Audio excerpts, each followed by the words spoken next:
should a budget for an 18-year-old just out of high school include savings for the future? I think it absolutely should.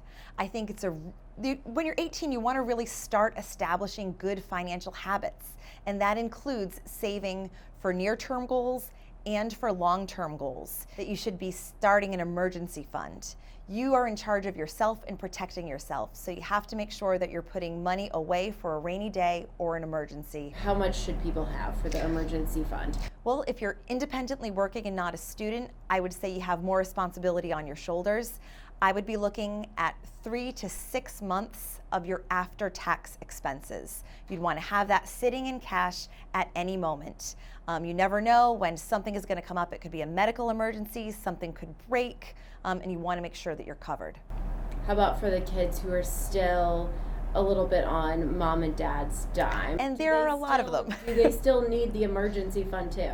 Maybe not in the same way, but I think it's always a good idea to have some savings on hand. Savings might be for an emergency or it might be for an opportunity, and you want to have cash on hand available for it.